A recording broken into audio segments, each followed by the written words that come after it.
This is 5 on your side at 4. Focused on you.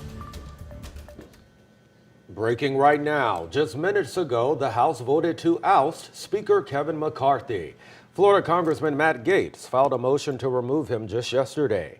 Gaetz accused McCarthy of breaking promises made to Republicans, including working with Democrats to stop a government shutdown. House Democrats did not step in to prevent him from losing his job.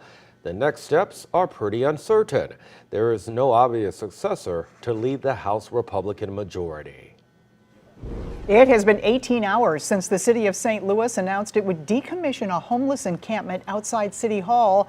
As we go on the air, dozens of tents and people who are homeless are still on the grass outside the building. Thanks so much for being here at 4. I'm Kay Quinn. And I'm Brent Solomon. Some very tense moments at that encampment today as emotions boil over. Our Justina Cornell is live now. She's been there all day. Justina, will the people staying there be allowed to stay, or do they have to go? Brent and Kay, for now that answer is yes. And some people have already left, and if you can see behind me here, tents are still set up. Now this is after crews with the city's Department of Human Services arrived this afternoon and asked people to leave. Now some have taken up that offer, others just don't want to go. They will be removed at 10 o'clock tonight because this is a city park and that's the curfew. Now, Department of Human Services Director Adam Pearson tells us this afternoon 50 beds are now available at shelters.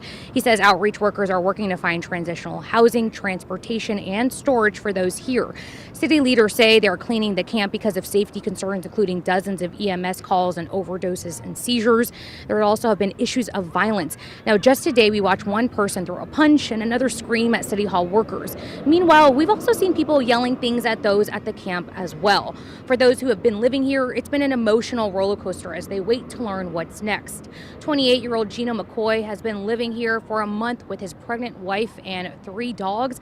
He said he's in college and has a job, but can't save up. And the money that I make from my job, I literally have to take and spend that money just to survive out here. So how can I save up for an apartment? It's just, it hurts. And it's a disgrace on all of the city leaders, the mayor, everybody. Like, how can you do this to somebody? How can you just... It's okay, man. It's all right. It's all right. It's all right. It's all right. Now, as you can hear, a ton of emotions. Now, while we were out here today, we saw some Board of Aldermen, but we've also seen organizations from Arch City Defenders, the Urban League, and the St. Patrick Center really showing support, providing waters and sandwiches, and just lending a hand during this time.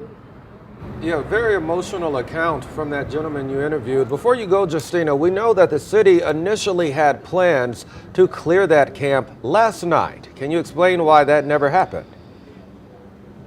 Yeah, so we did ask the director of the Department of Human Services, and they said they realized that during that time at 10 o'clock, well, a lot of these shelters had curfew, so they couldn't provide space for these people living here. So that's why they said they came back out here today to provide the proper resources and hopefully guide them in the right direction. Reporting live, Justina Cornell, 5 on your side. Justina, thanks. A former Lyft driver has been sentenced to 13 years in prison for kidnapping and raping a customer. Larry Ward pleaded guilty to the charges Monday. Today, Ward's victim, Christian Giangara, spoke publicly about the attack. She's spoken publicly at length about the trauma she experienced, not only of the attack, but the legal process that followed. She says it was important for her to do that to prevent someone else from having to go through what she did. Victims are afraid of coming forward for all of the obvious reasons and for all the reasons I faced. The judgment and the ridicule and the blaming. But at the same time, the human context of these problems is also what can impose change. Giangara is suing Lyft for not properly running background checks, which allowed Ward to work for the company. There's a very familiar face now, and that person is the latest hire at the St. Louis Circuit Attorney's Office. Retired Missouri Supreme Court Justice George Draper joining Gabe Gore.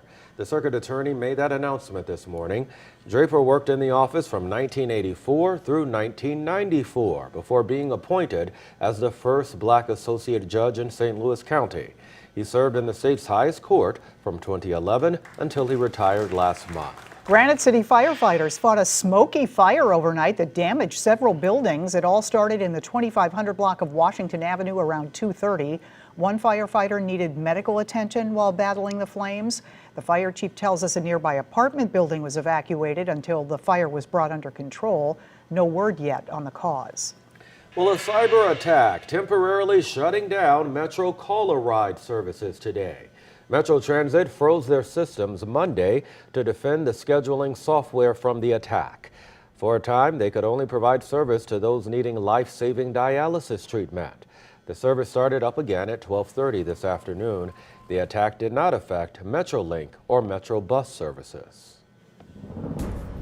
Well, our endless summer continues. Temperatures pushed 90 in the bi-state this afternoon. I like how you put that, endless summer. Chief It Meteorologist never Scott goes Connell. away. Yeah, he's here to tell us the changes that are on the way. And Scott, that could include some rain. It does include some rain. It also includes, for some of us, the potential of a little patchy frost before all things are said and done, heading into the weekend.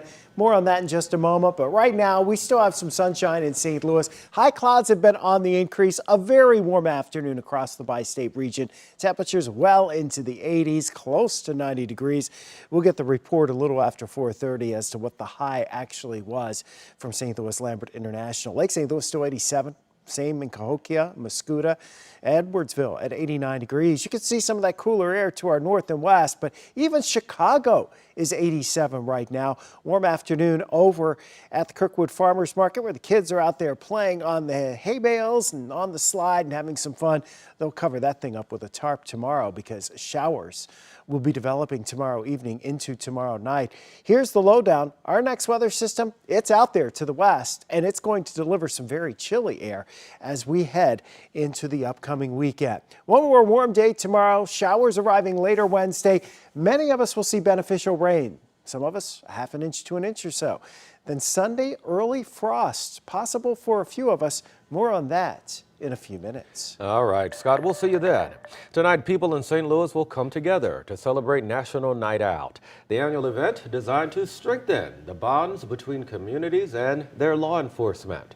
City leaders say there will be more than 115 block parties all around the city from 6 until 9 tonight. While most cities around the country celebrate this event in August, St. Louis celebrates it this month. Day 2 of the $250 million civil fraud trial against former President Donald Trump and 2 of his adult children. The big question remains, will Trump himself testify? And Hunter Biden also in court. What he said during his arraignment on 3 federal gun charges. And we hope you'll join us for our next special, Race, Listen, Learn, Live, Fighting Anti-Semitism. It airs on Thursday at 7 p.m. It's sponsored by the St. Louis Kaplan Feldman Holocaust Museum. A Holocaust survivor shares her story, and you'll hear about the local efforts to fight anti-Semitism. Plus, Mike Bush moderates a panel discussion. Again, it's Thursday at 7, right here on 5 on Your Side. You can also stream it on the 5 Plus app on Roku and Fire TV.